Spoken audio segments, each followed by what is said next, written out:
Hello everybody. So welcome to the last part of the complete lecture series on support vector machines. Guys, इस part में हम उस algorithm के बारे में बात करने जा रहे हैं जिसकी मदद से आप अपने डुअल लैग्रांजियन फंक्शन को मैक्सिमाइज करेंगे, यानी कि लैग्रांज मल्टीप्लायर्स की ऐसी वैल्यूज़ निकालने की कोशिश करेंगे जिससे कि आपका डुअल लैग्रांजियन फंक्शन मैक्सिमाइज हो जाए। तो चलिए गाइस देखते हैं कि इस लास्ट पार्ट में हमारे सामने क्या क्या टॉपिक्स हैं जानने के लिए। हम सबसे पहले शुरुआत करेंगे एक बहुत ही यूजुअल एल्गोरिदम के साथ जिसे हम कहते हैं कोऑर्डिनेट एसेंट एल्गोरिदम।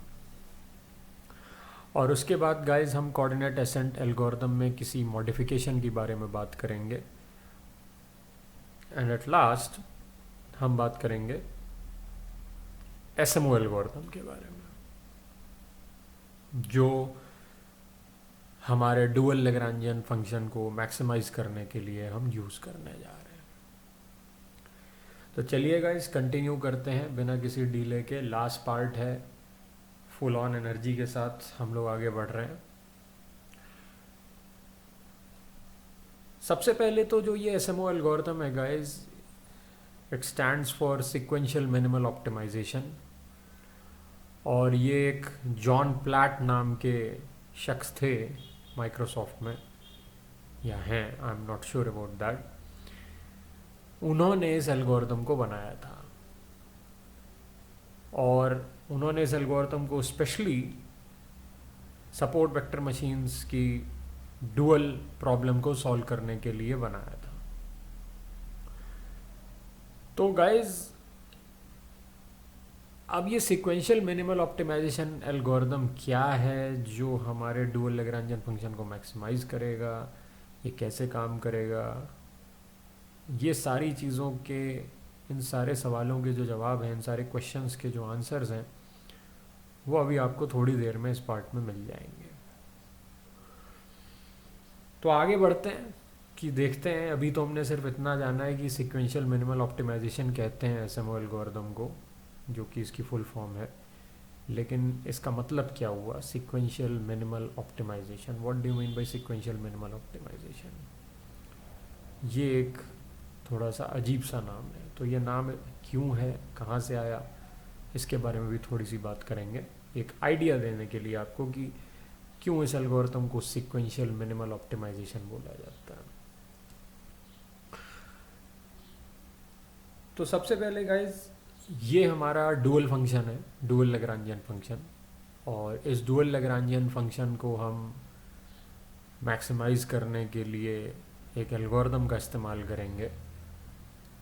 बहुत ही बेसिक लेवल पे भी मैं बात कर रहा हूँ, कैसे करेंगे, क्यों करेंगे, इसके बारे में भी मैं बात नहीं कर रहा हूँ। डुअल लैग्रांजियन फंक्शन को मैक्सिमाइज करने के लिए गाइस हम कोऑर्डिनेट एसेंट एल्गोरिथम का इस्तेमाल करेंगे।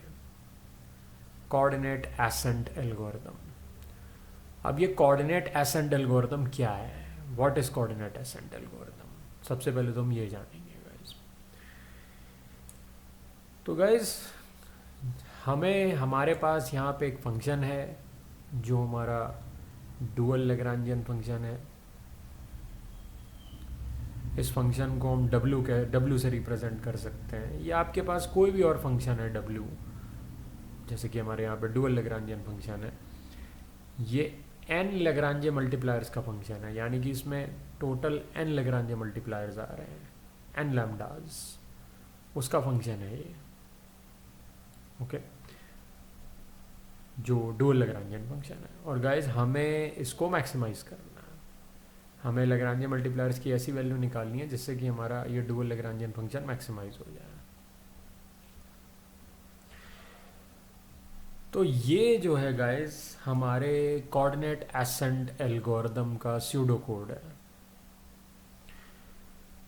ऊपर आपने एक इनफाइनाइट लूप लगा रखा है जो तभी ब्रेक होगा जब कन्वर्जेंस अचीव हो जाएगी, यानी कि जब आप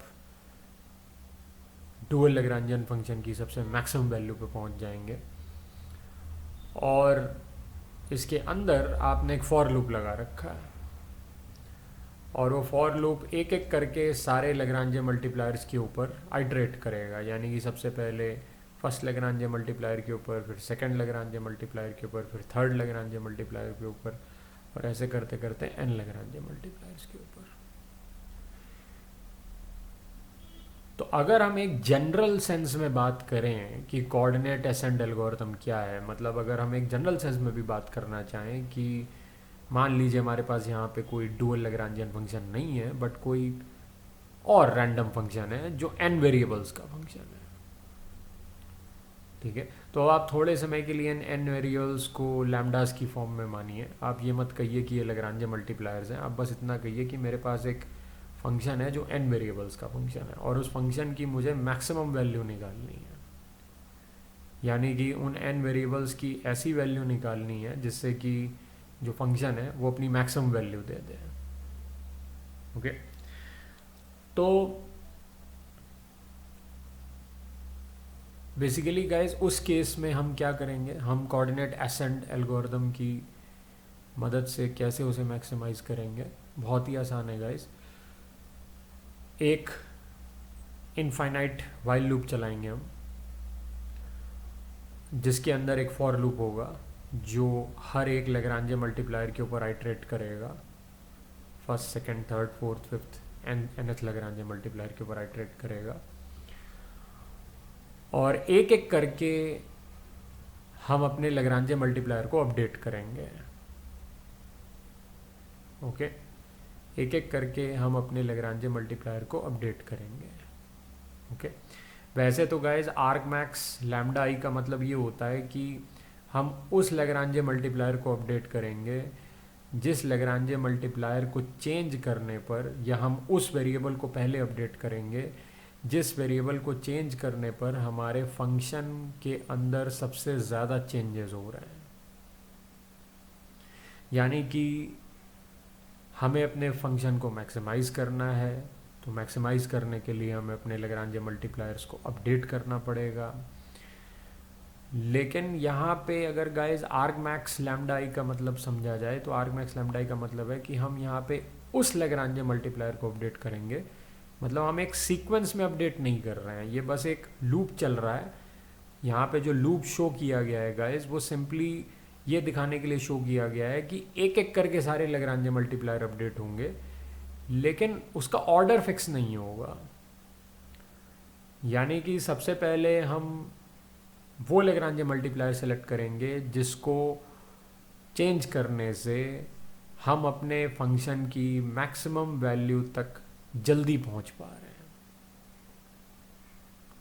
फिर हम उस लैग्रांज मल्टीप्लायर को हटा देंगे, फिर जो हमारे पास रिमेनिंग वेरिएबल्स बचेंगे, रिमेनिंग लैग्रांज मल्टीप्लायर्स बचेंगे गाइज, उसमें से फिर हम देखेंगे कि सेकंड और कौन सा वेरिएबल है या सेकंड और कौन सा लैग्रांज मल्टीप्लायर है जिसको चेंज करने पर, अपडेट करने पर हमारे W फंक्शन की मैक्सिमम वैल्यू में सबसे ज़्यादा चेंजेस हो रहे हैं, या फिर हमारे W फंक्शन की मैक्सिमम वैल्यू तक हमें कौन से लैग्रांज मल्टीप्लायर में चेंज करने से सबसे ज़्यादा प्रोग्रेस मिल रही है। ओके, तो जो भी वेरिएबल, जो भी लैग्रांज मल्टीप्लायर ऐसा होगा जिसको अपडेट करने पर W फंक्शन की मैक्सिमम वैल्यू तक पहुंचने की जो हमारी प्रोग्रेस है वो फास्ट हो रही है, हम पहले उस लैग्रांज मल्टीप्लायर की वैल्यू को अपडेट करेंगे। This is what is meant by arg max lambda i guys, ठीक है। यानी कि पहले हम सारे लैग्रांज मल्टीप्लायर्स के लिए देखेंगे कि हम कितना स्टेप ले पा रहे हैं, तो उस स्टेप के बेसिस पर फिर हम ये देखेंगे कि कौन से लैग्रांज मल्टीप्लायर के केस में जो हमारा अपडेशन स्टेप है वो सबसे बड़ा है, यानी कि जो प्रोग्रेस हो रही है फंक्शन की मैक्सिमम वैल्यू तक पहुंचने की, वो सबसे फास्ट है। उस लैग्रांज मल्टीप्लायर को ले लीजिए, उसको अपडेट कर लीजिए, फिर उसको उस लिस्ट में से हटा दीजिए जो लैग्रांज मल्टीप्लायर नहीं अपडेट हुए हैं, और फिर रिमेनिंग लैग्रांज मल्टीप्लायर जो अपडेट नहीं हुए हैं उनमें से फिर एक और लैग्रांज मल्टीप्लायर सेलेक्ट करिए जिसको चेंज करने से फंक्शन की मैक्सिमम वैल्यू तक पहुंचने की प्रोग्रेस में स्पीड हो रही है, सबसे ज़्यादा स्पीड मिल रही है आपको, फिर उसको अपडेट करिए, फिर उसको भी हटा दीजिए। ऐसे ही ये अंदर वाला प्रोसेस n टाइम्स चलेगा, और एक बार आपका पूरा प्रोसेस n टाइम्स हो गया, फिर आप दोबारा से वाइल लूप में जाएंगे जो इनफाइनाइट लूप होगा, और वहाँ पे जाके चेक करेंगे कि क्या फंक्शन की मैक्सिमम वैल्यू अप्रोच हो गई, क्या कन्वर्जेंस अचीव हो गया। अगर कन्वर्जेंस अचीव हो गया है तो ये आप जो आपका बाहर वाला लूप है उससे आप ब्रेक करके बाहर आ जाएंगे। अगर कन्वर्जेंस अचीव नहीं हुआ है तो आप दोबारा से अंदर वाले फॉर लूप पे आएंगे और दोबारा से यही प्रोसेस कंटिन्यू रहेगा। मैं फिर से एक बार रिपीट कर देना चाहता हूँ कि ये फॉर लूप जो हमने यहाँ पे लिखा है गाइस 1 to n, इसका मतलब ये नहीं है कि आप एक सीक्वेंस में लैग्रांज मल्टीप्लायर्स को अपडेट करेंगे। मतलब सबसे पहले फर्स्ट लैग्रांज मल्टीप्लायर, फिर सेकंड लैग्रांज मल्टीप्लायर, फिर थर्ड लैग्रांज मल्टीप्लायर। यहाँ पे लूप हमने गाइस सिर्फ इसलिए लगाया है आपको शो करने के लिए कि we will go through each and every Lagrange multiplier, लेकिन ऑर्डर में नहीं।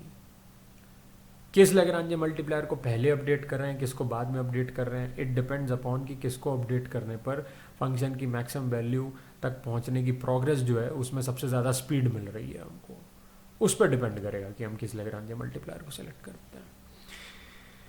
ओके, तो इस तरीके से ये हमारा जो कोऑर्डिनेट एसेंट एल्गोरिथम है वो काम करेगा गाइस।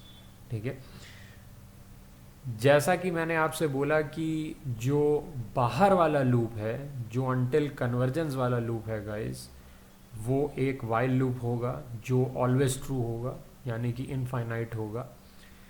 ये लूप तभी ब्रेक होगा जब कन्वर्जेंस अचीव हो जाएगी, यानी कि फंक्शन की मैक्सिमम वैल्यू तक हम पहुंच जाएंगे। अगर ऐसा नहीं होता है तो अंदर वाला फॉर लूप तो आप चला करके हर एक लैग्रांज मल्टीप्लायर को अपडेट करोगे ही करोगे। ओके, सो दैट आप अपने फंक्शन की मैक्सिमम वैल्यू के और करीब जाते चले जाओ। तो इन शॉर्ट ये है कोऑर्डिनेट एसेंट एल्गोरिथम।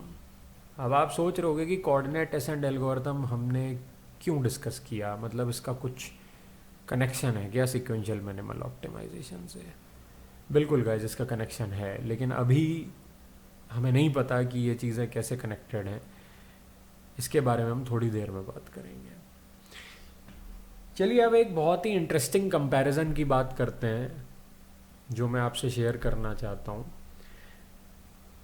और उस कंपैरिजन को करने से पहले मैं आपको सिर्फ इतना बता देना चाहता हूँ कि सीक्वेंशियल मिनिमल ऑप्टिमाइजेशन एक टाइप का कोऑर्डिनेट एसेंट एल्गोरिथम ही है, लेकिन ये एक टाइप का कोऑर्डिनेट एसेंट एल्गोरिथम है। इसका मतलब गाइज जो ब्रॉड स्ट्रक्चर है सीक्वेंशियल मिनिमल ऑप्टिमाइजेशन का वो भी कुछ ऐसा ही है। एक इनफाइनाइट वाइल लूप है जो तब तक ब्रेक नहीं होगा जब तक कन्वर्जेंस अचीव नहीं हो जाती, और उसके अंदर एक फॉर लूप है जो एक एक करके हर लैग्रांज मल्टीप्लायर को अपडेट कर रहा है, but with some good amount of changes in this structure. यानी कि जब आप अपने सीक्वेंशियल मिनिमल ऑप्टिमाइजेशन एल्गोरिथम को विजिट करेंगे गाइज, तो उसमें आपको कुछ इसी टाइप का स्ट्रक्चर नज़र आएगा। यानी कि एक वाइल लूप होगा ऊपर जो इनफाइनाइट टाइम चल रहा होगा, उसके अंदर एक फॉर लूप होगा जो n नंबर ऑफ टाइम चल रहा होगा। But apart from this only this line, sequential minimal optimisation के अंदर और भी बहुत सारी चीज़ें हैं जो इस फॉर लूप के अंदर हो रही होंगी। तो अगर ब्रॉड लेवल पे देखा जाए तो sequential minimal optimisation is a kind of coordinate ascent algorithm. Okay, तो ये बात हमारे लिए जाननी कोई बहुत ज़्यादा ज़रूरी नहीं थी, लेकिन फिर भी गाइज मैंने आपको इस बारे में इसलिए बताया क्योंकि अब हम जो अब हम करने जा रहे हैं, जो हम कंपैरिजन करने जा रहे हैं, किस टाइप का कंपैरिजन हम करने जा रहे हैं, चलिए गाइज देखते हैं। यस, तो यहाँ पे आप देखिए गाइज, हमारे सामने दो एल्गोरिथम है। एक साइड कोऑर्डिनेट डिसेंट है और दूसरी साइड एक साइड ग्रेडियंट डिसेंट है और दूसरी साइड कोऑर्डिनेट एसेंट है। Okay, by the way guys, ascent और डिसेंट में कोई खास फर्क नहीं होता है। जब आप किसी फंक्शन को मिनिमाइज करते हैं तो आप डिसेंट लगा देते हैं, जब आप किसी फंक्शन को मैक्सिमाइज करते हैं तो आप एसेंट लगा देते हैं। इसका मतलब अगर आपको ग्रेडियंट की हेल्प से किसी फंक्शन की मैक्सिमम वैल्यू तक पहुंचना होता तो आप ग्रेडियंट डिसेंट की बजाय ग्रेडियंट एसेंट का इस्तेमाल करते हैं. That's it. तो इन अ काइंड ऑफ वे हम यहाँ पे दो टाइप के एल्गोरिथम्स को कंपेयर कर रहे हैं, जहाँ पे एक जगह पे हमारा कोऑर्डिनेट एसेंट है और दूसरी जगह पे ग्रेडियंट एसेंट है या फिर ग्रेडियंट डिसेंट कह लीजिए आप. तो चलिए गाइस देखते हैं कि इन दोनों में क्या डिफरेंस है. Okay, let's see. और फिर उसके बाद हम कुछ एक इंटरेस्टिंग चीज़ जो होगी उसके बारे में बात करेंगे. बट पहले देखते हैं गाइस क्या डिफरेंस है. ये है हमारे दोनों एल्गोरिथम्स का स्ट्रक्चर. अगर आप ध्यान से देखें गाइस तो ये एक बहुत ही इंटरेस्टिंग चीज़ है. ये है हमारे कोऑर्डिनेट एसेंट एल्गोरिथम का pseudo code. Okay, and this is a more close picture to the pseudo code. है ये भी एक टाइप का स्यूडो कोड, लेकिन ये ऊपर वाले कोड की ज़्यादा क्लोज, ऊपर वाले कोड की हम ज़्यादा रियलिस्टिक पिक्चर शो कर रहे हैं यहाँ पे, बिकॉज हमने यहाँ पे वाइल लूप शो कर रखा है, फॉर लूप शो कर रखा है. उसी तरीके से गाइस राइट हैंड साइड में है हमारा ग्रेडियंट डिसेंट का code. Okay, right hand side में भी है वह कोड ऑफ ग्रेडियंट डिसेंट. चलिए गाइस समझने की कोशिश करते हैं कि अगर कोऑर्डिनेट एसेंट एल्गोरिथम को आप रन करवाते हैं, एग्जीक्यूट करते हैं अपने एक फंक्शन के ऊपर, और गाइस ये हमारे फंक्शन का कॉन्टूर प्लॉट है जहाँ पे एक्स एक्सिस पे हमारा एक वेरिएबल है x और y एक्सिस पे हमारा एक दूसरा वेरिएबल है y. और जैसा कि आप देख सकते हैं गाइस कि हमारा जो फंक्शन है वो कॉन्वेक्स है, क्योंकि और इस फंक्शन का यहाँ पे ये जो सेंटर वाला पॉइंट आप देख रहे हैं, this is the global maxima.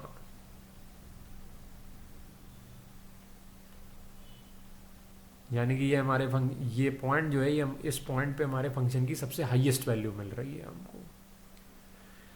अब गाइस क्योंकि हम यहाँ पे डिसेंट कर रहे हैं तो हम मान लेते हैं कि हमारा ये जो फंक्शन है ये इसके इस पॉइंट पे हमको सबसे मिनिमम वैल्यू मिल रही है, क्योंकि डिसेंट आप फंक्शन का मिनिमम निकालने के लिए करते हो, एसेंट आप फंक्शन का मैक्सिमम निकालने के लिए करते हो.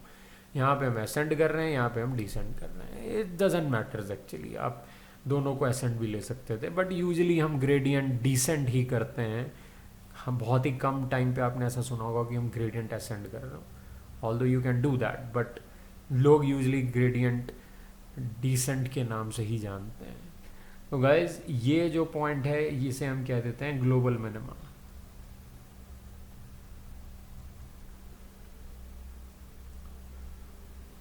This point is global minima, this point is global maxima. यहाँ पे हम अपने फंक्शन को मैक्सिमाइज करने की कोशिश कर रहे हैं, यहाँ पे हम अपने फंक्शन को मिनिमाइज करने की कोशिश कर रहे हैं. और गाइज ये है आपका X axis and Y axis. तो ये पॉजिटिव वाई एक्सिस है, ये नेगेटिव वाई एक्सिस है, ये नेगेटिव एक्स एक्सिस है, ये पॉजिटिव एक्स एक्सिस है. और गाइस जो ग्लोबल मैक्सिमा है वो 0,0 है. उसी तरीके से यहाँ पे भी ये पॉजिटिव एक्स एक्सिस है, ये वाई एक्सिस है. So this is positive Y axis, negative Y axis, positive X axis, negative X axis. और ये जो सेंटर वाला पॉइंट है ये आपका 0,0 है, विच इज़ ग्लोबल मिनिमा. यानी कि इस पॉइंट पे आपको अपने फंक्शन की सबसे कम वैल्यू मिल रही होगी. इसको हमें मिनिमाइज करना है, इसको हमें मैक्सिमाइज करना है. अब देखते हैं कि कोऑर्डिनेट एसेंट जो है वो कैसे काम करेगा. तो अंदर वाला लूप जो है गाइस हमारा कोऑर्डिनेट एसेंट के केस में वो सिर्फ 2 बार चलेगा. ओके, लेट्स कॉल इट, हमारे जो वेरिएबल्स हैं उनको हम बोल लेते हैं λ1 and λ2. So this is λ1, this is λ2. नाम में कुछ नहीं रखा है गाइज, हमने x और y की जगह पे λ1 और λ2 ले लिया है. तो ये λ1 हो जाएगा, ये λ2 हो जाएगा. अब आप इमेजिन करिए कि हमने अपने, तो गाइज ऑब्वियस सी बात है कि मेरे फंक्शन के अंदर यहाँ पे सिर्फ 2 वेरिएबल्स हैं, यानी कि ये सब वेरिएबल्स नहीं है. सिर्फ w is a, so this is my function w का कॉन्टूर प्लॉट है. यहाँ पे भी w का कॉन्टूर प्लॉट है, यहाँ पे भी w का कॉन्टूर प्लॉट है. ये फंक्शन मिनिमाइज करना है, ये फंक्शन मैक्सिमाइज करना है। तो लेट्स से कि मान लीजिए आपने शुरुआत करी 1 2 3 4 -1 -2 -3 -4।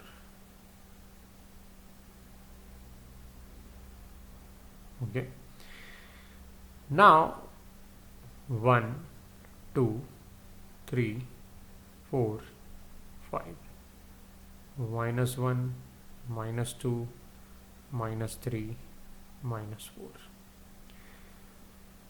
एंड गाइज मान लीजिए आपने शुरुआत करी 5,3 से, तो 5,3 पॉइंट आपका ये वाला पॉइंट हो जाएगा, दिस 5,3। यानी कि आपके लैम्डा 1 की इनिशियल वैल्यू 5 थी, लैम्डा 2 की इनिशियल वैल्यू 3 थी। एंड गाइज आपने अपने फंक्शन का ग्रेडियंट निकाला। Okay, you have computed the gradient. लेकिन ग्रेडियंट यहाँ पे जो आप निकाल रहे हैं गाइज, ये जो फॉर लूप आप देख रहे हैं, यहाँ पे जो आप ग्रेडियंट निकाल रहे हो वो एक एक करके निकाल रहे हो। तो अब आपने देखा कि आपका जो मैक्सिमम स्टेप है वो कौन से डायरेक्शन में आप लोगे, क्योंकि आपको तो जल्दी से जल्दी पहुँचना है ना मैक्सिमम वैल्यू पे। इस वैल्यू पे, ये सेंटर वाली वैल्यू गाइस आप देख रहे हैं, यहाँ पे आपको जल्दी से जल्दी पहुँचना है। तो आप ये देखने की कोशिश कर रहे हो कि मैं लैम्डा 1 की एक्सिस के पैरेलल चलूँ तो मैं ज़्यादा जल्दी पहुँचूँगा, या लैम्डा 2 की एक्सिस के पैरेलल चलूँ तो मैं ज़्यादा जल्दी पहुँचूँगा। क्लियरली है गाइस कि अगर आप लैम्डा 1 की एक्सिस पे पैरेलल चलोगे तो आप ज़्यादा जल्दी पहुँचोगे। कैसे? I can show you. ठीक है, ये जो फंक्शन है गाइस, ये एक कॉन्वेक्स फंक्शन है, और इसका जो फॉर्मूला होगा वो होगा w of lambda 1 comma lambda 2 is equals to -12 lambda 1 square plus lambda 2 square. ठीक है, and this is the situation guys. अब आप अगर इसका ग्रेडियंट निकालेंगे guys, del W by del lambda 1 अगर आप निकालेंगे तो आपका आंसर आएगा माइनस लैम्डा 1।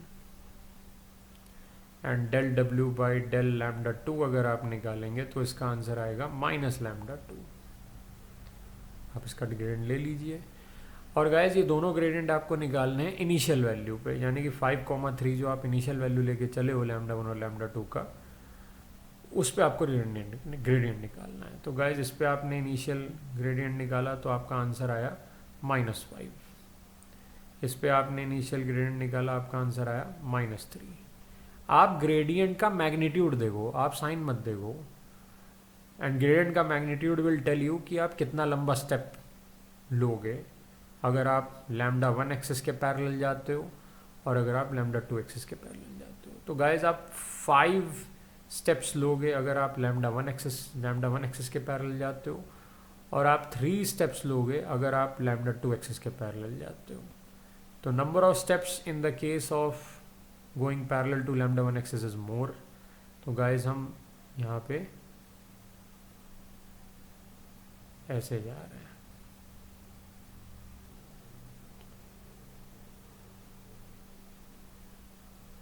ओके, ये आंसर कितना आ रहा है?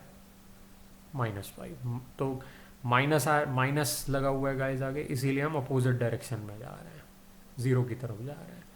तो ये जो इतना लंबा एरो मैंने आपको दिखाया है, इसकी लेंथ होगी -5। जब लेंथ इज 5 लेकिन माइनस साइन की वजह से ये एरो ओरिजिन की तरफ जा रहा है, 0 की तरफ बढ़ रहा है। उसी तरीके से गाइस अब आप अगर सेकंड वाला ग्रेडियंट देखेंगे तो ये कितना आ रहा है? ये आ रहा है आपका -3। तो ये यहाँ से फिर सेकंड टाइम आपका लूप चला। तो गाइज i=1 में पहले आपने लैम्डा 1 को चेंज किया, जो ये एरो मैं आपको दिखा रहा हूँ यहाँ पे, और फिर i=2 में आपने लैम्डा 2 को चेंज करके आप -3, ये लेंथ -3 है गाइज, और आप मैक्सिमम वैल्यू पे पहुँच गए। ठीक है, तो अगर आप कोऑर्डिनेट एसेंट एल्गोरिदम की ट्रेजेक्ट्री देखोगे, यानी कि कोऑर्डिनेट एसेंट एल्गोरिदम आपको कैसे लेके जा रहा है मैक्सिमम वैल्यू पे, अगर आप वो ट्रेजेक्ट्री देखोगे गाइस, तो वो कुछ इस टाइप की ट्रेजेक्ट्री है. मतलब it's going in a very staircase fashion. Okay, it's going in a staircase fashion. पहले पहले आप ऐसे गए, यहाँ से यहाँ गए, फिर वहाँ से नीचे गए, ठीक है, और तब जाके आप मैक्सिमम पे पहुँचे. ओके, नहीं तो आप जाने को ऐसे भी जा सकते थे. पहले आप यहाँ से यहाँ गए, फिर यहाँ से ऐसे गए, लेकिन ट्रेजेक्ट्री आपकी स्टेयरकेस टाइप की होती है. यानी कि अगर आपकी कोई फंक्शन की वैल्यू है, कोई मैक्सिमम वैल्यू है, और अगर आपको कोऑर्डिनेट एसेंट एल्गोरिथम की हेल्प से उस फंक्शन की मैक्सिमम वैल्यू तक पहुंचना है, और अगर आपका फंक्शन 2 वेरिएबल का फंक्शन है, तो गाइज अगर आप अपने कोऑर्डिनेट एसेंट एल्गोरिथम की ट्रेजेक्ट्री देखोगे, then it will be something like this. और ये मैक्सिमम वैल्यू आ गई. आपने यहाँ से शुरुआत करी थी, और स्टेयर केस करते करते, जैसे यहाँ पे हमने स्टेयर केस फॉर्म लिया, ठीक है, करते करते आप मैक्सिमम वैल्यू तक पहुँच गए. हमारे केस में क्या हुआ गाइस, हम बस ऐसे गए और ऐसे गए और मैक्सिमम वैल्यू आ गई. हो सकता है हम जाते रहते ऐसे, राइट. ऐसा क्यों हो रहा है? स्टेयर केस टाइप की ट्रेजेक्ट्री क्यों आ रही है गाइस? स्टेयर केस टाइप की ट्रेजेक्ट्री इसलिए आ रही है क्योंकि हम एक समय पर एक वेरिएबल को अपडेट कर रहे हैं. या तो हम उस वेरिएबल को अपडेट कर रहे हैं जो पैरेलल टू एक्स एक्सिस है, या तो हम उस वेरिएबल को अपडेट कर रहे हैं जो पैरेलल टू वाई एक्सिस है. हम एक समय पर दोनों वेरिएबल्स को अपडेट नहीं कर रहे हैं बिकॉज ऑफ दिस लूप. ये जो लूप है, ये एक टाइम पे एक सिंगल आइट्रेशन में एक ही वेरिएबल को अपडेट करेगा एंड देन दूसरे वेरिएबल को अपडेट करेगा. तो आपको इस टाइप का स्टेयर केस टाइप की ट्रेजेक्ट्री मिलेगी. बट अगर गाइज आप ग्रेडियंट डिसेंट का एग्जांपल लो, तो ग्रेडियंट डिसेंट में आप देखिए एक इंटरेस्टिंग चीज कि कहीं अंदर कोई फॉर लूप नहीं है. इसका मतलब ये है गाइज कि ग्रेडियंट डिसेंट में क्या हो रहा है कि ग्रेडियंट डिसेंट में आपका पूरे का पूरा वेक्टर ही अपडेट हो रहा है साइमल्टेनियसली. यानी कि λ1 final, λ2 final equals to λ1 old, λ2 old. So guys λ1 old हो जाएगा 5, λ2 ओल्ड हो जाएगा 3 माइनस एप्सिलॉन टाइम्स, यानी कि स्टेप साइज जो होता है गाइज हमारा, जिसे आप लर्निंग रेट भी कहते हैं ग्रेडियंट डिसेंट में, ये वो एप्सिलॉन की वैल्यू है, और मल्टीप्लाइड बाई ग्रेडियंट. और गाइज ग्रेडियंट तो हमने निकाल ही लिया था, del W by del λ1 del W by del λ2. तो ये हमारा ग्रेडियंट कितना आ रहा था, माइनस λ1 माइनस λ2 इवेल्युएटेड एट, सॉरी, ये फंक्शन गाइज हमारा किस टाइप का फंक्शन है? इस फंक्शन में हमें मिनिमम वैल्यू तक पहुंचना है. तो ये हमारा माइनस हाफ नहीं होगा, ये प्लस हाफ होगा.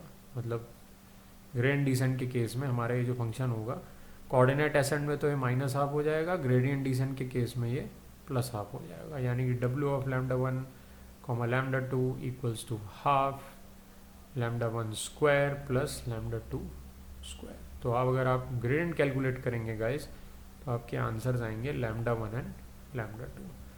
अब गाइज इन ग्रेडियंट्स को आप ओल्ड वैल्यूज़ पे कैलकुलेट कर रहे हो, तो आपका आंसर क्या आया? आपका आंसर आया यहाँ पे 5 एंड 3. λ1 की जगह पे 5 आ जाएगा, λ2 की जगह पे 3 आ जाएगा. अब आपने यहाँ पे कुछ स्टेप साइज ले रखा होगा, ठीक है. तो मान लीजिए गाइज आपने जो स्टेप साइज ले रखा है वो आपने ले रखा है 0.1. तो 0.1 इंटू 5 एंड 0.1 इंटू 3. तो इसका मतलब आपका आंसर कितना आ रहा है? यहाँ पे आपका आंसर आ रहा है 0.5 एंड 0.3.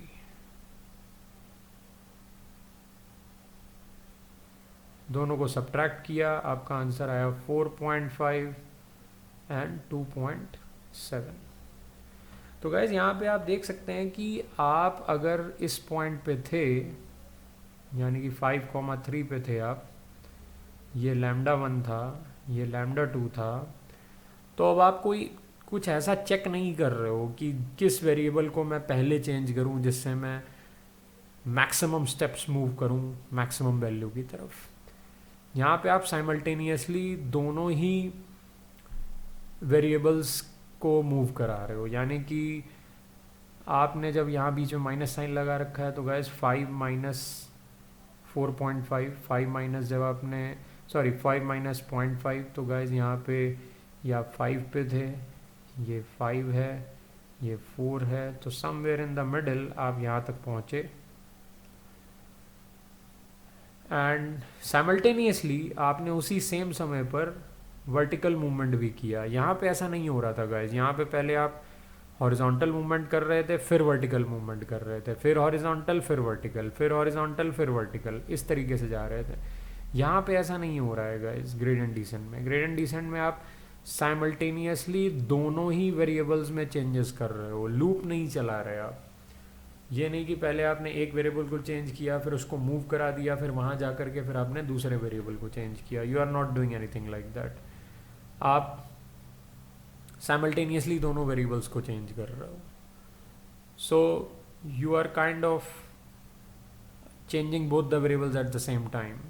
तो इसका मतलब अब आपकी जो ट्रेजेक्ट्री होगी वो डायगोनल ट्रेजेक्ट्री होगी। क्यों गाइज? जो वेक्टर एक आपका ग्रेडियंट ऐसा आ रहा है जो लैम्डा 1 की रिस्पेक्ट में आएगा, which is parallel to lambda 1 axis, same उसी टाइम पे आपने इसी पॉइंट पे एक ग्रेडियंट ऐसे निकाला, वो ऐसे आएगा। तो गाइज जब आप दोनों ग्रेडियंट्स को कंबाइन कर दोगे एक वेक्टर की फॉर्म में, विच इज़ 4.5 एंड 2.7, तो गाइज ये ग्रेडियंट आपका ऐसे जा रहा होगा, यानी कि मिनिमम वैल्यू की तरफ आप एक डायगोनल डायरेक्शन में जा रहे हो। तो इस बेसिकली प्रोसेस से आपको कम समय लगेगा गाइज, क्योंकि आप एक रेडियल डायरेक्शन फॉलो कर रहे हो। 5,3 से आप एक रेडियल डायरेक्शन फॉलो कर रहे हो मिनिमम वैल्यू तक जाने के लिए। लेकिन कोऑर्डिनेट एसेंट में आप क्या कर रहे हो कि आप पहले एक एक्सिस में मूव कर रहे हो, फिर मूव करके आप फाइनल पॉइंट पे पहुंच रहे हो, फिर उस पॉइंट पे पहुंचने के बाद, यानी कि यहाँ पे पहुंचने के बाद, फिर वहाँ से आप सेकंड एक्सिस में मूव कर रहे हो, फिर अगेन एक एक्सिस पे, फिर दूसरी एक्सिस पे। यहाँ ऐसा नहीं हो रहा है गाइस। यहाँ पे आपने उसी पॉइंट पे रह करके दोनों ही एक्सिस के पैरेलल में ग्रेडियंट निकाल लिए। तो आपका ओवरऑल जो ग्रेडियंट हुआ वो उस इनिशियल पॉइंट से एक रेडियल डायरेक्शन में सीधा मिनिमम वैल्यू की तरफ बढ़ेगा, विच इज़ मोर फास्ट, क्योंकि अब आप बिल्कुल स्ट्रेट डायरेक्शन में जा रहे हो मिनिमम की तरफ। आप स्टेयर केस टाइप की ट्रेजेक्ट्री फॉलो नहीं कर रहे हो। तो in a kind of way gradient descent और कोऑर्डिनेट एसेंट सेम ही काम कर रहे हैं। एक हिसाब से आप कह सकते हो कि coordinate ascent is some modification of gradient descent, but gradient descent is looking fast, coordinate ascent is slow. क्योंकि कोऑर्डिनेट एसेंट में अगर आपको मैक्सिमम या मिनिमम वैल्यू तक जाना है तो आप स्टेयर केस वाली ट्रेजेक्ट्री से जाओगे, जो कि स्लो लग रही है। लेकिन कोऑर्डिनेट डिसेंट में क्या हो रहा है, आप एक रेडियल ट्रेजेक्ट्री फॉलो कर रहे हो, जो कि सीधा आपको स्ट्रेट लाइन में मिनिमम या मैक्सिमम वैल्यू तक लेके जाएगा। तो गाइज अब ये क्वेश्चन अराइज होता है कि फिर हम कोऑर्डिनेट एसेंट एल्गोरिथम क्यों यूज़ कर रहे हैं, ग्रेडियंट डिसेंट एल्गोरिथम क्यों नहीं यूज़ कर रहे हैं? मतलब हम साइमल्टेनियसली अपने सारे लैम्डास को चेंज क्यों नहीं कर रहे हैं? ठीक है, एक एक करके क्यों चेंज कर रहे हैं? और कोऑर्डिनेट एसेंट पे ही बेस्ड क्यों है सीक्वेंशियल मिनिमल ऑप्टिमाइजेशन एल्गोरिथम? ये एक बहुत ही इंपॉर्टेंट क्वेश्चन है गाइज। चलिए देखते हैं गाइज। तो यहाँ पे आप क्लियरली देख सकते हैं कि यहाँ पे हमने आपको एक पिक्चर दिखाने की कोशिश करी है गाइज, जो कि एक कोऑर्डिनेट एसेंट एल्गोरिथम की है, जिसको हमने इनिशियलाइज करा रखा है 2,-2 पे। यानी कि गाइज ये यहाँ पे हमने आपको एक सिंपल से बेसिकली कॉन्वेक्स फंक्शन की पिक्चर दिखाई है, जहाँ जो दो वेरिएबल्स के ऊपर बेस्ड है। यानी कि हमारा एक फंक्शन है जो लैम्डा 1 और लैम्डा 2 वेरिएबल्स का फंक्शन है, यानी कि और हमें सेंटर वैल्यू पे पहुंचना है, जो कि हमारे फंक्शन की मैक्सिमम वैल्यू है। ठीक है, तो आप देखिए गाइस, हमारे एल्गोरिथम ने अपनी शुरुआत कहाँ से करी? हमारे एल्गोरिथम ने अपनी शुरुआत इन वेरिएबल्स के लैम्डा 1 और लैम्डा 2 की किसी इनिशियल वैल्यू से करी, बिल्कुल उसी तरीके से जैसे कि आप ग्रेडियंट डिसेंट में लैम्डा 1 और लैम्डा 2 की शुरुआत किसी इनिशियल वैल्यू से करते हैं, वैसे यहाँ पे भी हमने इनिशियल वैल्यू से शुरुआत करी गाइस, ठीक है। और कमाल की बात देखिए क्या है कि हमारे एल्गोरिथम ने शुरुआत देखिए कैसे करी, ठीक है। आप यहाँ पे देखिए कि it took on its way to the global maximum, notice that on each step coordinate ascent takes a step that's parallel to one of the axis. जैसे कि गाइस मैंने आपको भी बताया भी डिमॉन्स्ट्रेशन में कि कोऑर्डिनेट एसेंट एल्गोरिथम एक ऐसा एल्गोरिथम है जो कि मैक्सिमाइज करने के लिए किसी भी फंक्शन को एट अ टाइम किसी एक एक्सिस के पैरेलल स्टेप लेता है, रेडियल डायरेक्शन में नहीं जाता। Since only one variable is being optimised at a time. देखिए जैसा कि मैंने आपको बताया कि आप लूप चला रहे हैं सारे पॉसिबल वेरिएबल्स के ऊपर, तो आप वेक्टर ऑफ वेरिएबल्स को एक साथ अपडेट नहीं कर रहे हैं जैसे कि ग्रेडियंट डिसेंट या ग्रेडियंट एसेंट में आप करेंगे। यहाँ पे एक लूप चल रहा है, तो आप पहले फर्स्ट वेरिएबल को अपडेट करेंगे, फिर आप सेकेंड वेरिएबल को अपडेट करेंगे, तो एट अ टाइम कोई एक वेरिएबल आपका अपडेट हो रहा है। लेकिन वो कौन सा वेरिएबल अपडेट हो रहा है? जो कि सबसे लार्जेस्ट प्रोग्रेस शो कर रहा है in terms of reaching the maximum of the function. अब आप देखिए गाइस, हमने यहाँ पे जो स्टेप लिया है वो वाई एक्सिस के पैरेलल लिया है, मतलब 2, -2। ओके, ये पॉइंट जो आप देख रहे हैं गाइस, ये हमारे एल्गोरिथम का स्टार्टिंग पॉइंट है, मतलब यहाँ से हमारा एल्गोरिथम स्टार्ट हुआ 2, -2। लेकिन कमाल की बात देखिए क्या है गाइस कि हमने पहले वाई एक्सिस वाले वेरिएबल को अपडेट किया, यानी कि हम वाई एक्सिस के पैरेलल जा रहे हैं ऊपर की साइड। और आप ये प्रोग्रेस देखिए कितनी ज़्यादा है, मतलब जो अपडेट हुआ वो यहाँ से लेके यहाँ तक अपडेट हुआ। यानी कि गाइस अगर हम यहाँ -2 से शुरू कर रहे हैं और अगर हम ये 1 तक जा रहे हैं, तो इसका मतलब there is an overall progress of 3।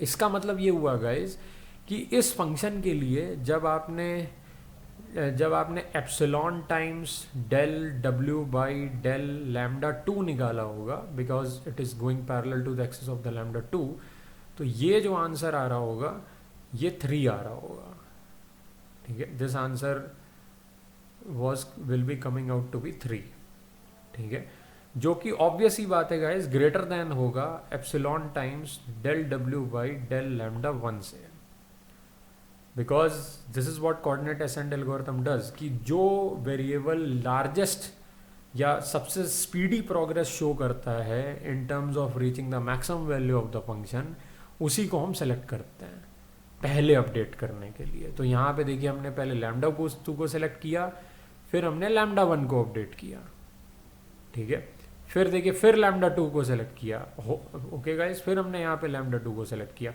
हो सकता है अब अगली बार लैम्डा 1 सेलेक्ट होता है, लेकिन गाइस हमने यहाँ लैम्डा 2 को सेलेक्ट किया क्योंकि लैम्डा 2 रिजल्ट कर रहा था सबसे लार्जेस्ट प्रोग्रेस। फिर लैम्डा 1, फिर लैम्डा 2, फिर लैम्डा 1, फिर लैम्डा 2। तो देखिए गाइस बिल्कुल स्टेयर केस जैसी ट्रेजेक्ट्री बन रही है यहाँ पे, ठीक है। बट अभी भी हमें समझ में नहीं आया कि हम ऐसा कर क्यों रहे हैं, why we are doing something like that in the why we are doing something like that. और हम कह रहे हैं कि जो सिक्वेंशियल मिनिमल ऑप्टिमाइजेशन एल्गोरिथम है वो कोऑर्डिनेट एसेंट एल्गोरिथम पे बेस्ड है, ठीक है। हम क्यों करना चाहेंगे ऐसा काम? हम ऐसा एल्गोरिथम क्यों यूज़ करना चाहेंगे जो स्लो है? अगर आप यही काम ग्रेडियंट एसेंट से करते गाइस, ग्रेडियंट एसेंट डिसेंट नहीं एसेंट, क्योंकि गाइस यहाँ पे हमें अपने फंक्शन को मैक्सिमाइज करना है। अगर आप यही काम ग्रेडियंट एसेंट से करते, तो पता है ग्रेडियंट एसेंट कैसा रास्ता फॉलो करता? ग्रेडियंट एसेंट ऐसा रास्ता फॉलो करता guys, diagonal radial path follow करता हो। तो gradient ascent is faster, okay, but still हम लोग कोऑर्डिनेट एसेंट को फॉलो कर रहे हैं, कोऑर्डिनेट एसेंट के बारे में जान रहे हैं। ये अभी आपको पता चलेगा गाइस क्यों, इसके पीछे का रीजन बहुत इंटरेस्टिंग है। तो जब आपका फंक्शन जो है वो एक ऐसे टाइप का फंक्शन होता है जिसके ऊपर फॉर लूप के अंदर, इनर लूप मतलब for loop guys, arg max perform आसानी से किया जा सकता है, तो कोऑर्डिनेट एसेंट एल्गोरिथम एक एफिशिएंट एल्गोरिथम होगा। और हमारा भी जो फंक्शन है गाइस वो कुछ इसी प्रकार का फंक्शन है जिसपे कि आर्ग मैक्स टाइप की चीज़ आसानी से परफॉर्म करी जा सकती है। ओके, आर्ग मैक्स टाइप की चीज़ कैसे टाइप के फंक्शंस पे आसानी से परफॉर्म करी जा सकती है, जो कि कॉन्वेक्स होंगे। ओके, जो कि कॉन्वेक्स होंगे। तो क्या हमारा जो डुअल लैग्रांजियन फंक्शन है क्या वो कॉन्वेक्स है? Is it the case? Is that function a convex function? Guys ये तो हम अभी नहीं बता सकते कि वो कॉन्वेक्स है कि नहीं है, बट वी विल सी। ये एक सस्पेंस है अभी आप लोगों के लिए कि ये कॉन्वेक्स है कि नहीं है। और गाइज अब हम एक बैकग्राउंड ले चुके हैं कोऑर्डिनेट एसेंट एल्गोरिथम के बारे में, तो अब हम अपने इस फाइनल पार्ट को दो पार्ट्स में ब्रेक करने जा रहे हैं, जिसमें फर्स्ट पार्ट में हमने कोऑर्डिनेट एसेंट एल्गोरिथम समझा, और अब रेस्ट ऑफ द पार्ट में गाइस जो हमारा लास्ट पार्ट होने वाला है, मतलब फाइनल पार्ट का जो सेकंड पार्ट होने वाला है, उसमें हम अपना पूरा एसएमओ एल्गोरिथम समझने की कोशिश करेंगे। Okay, till then guys, that's it for this lecture. Thank you.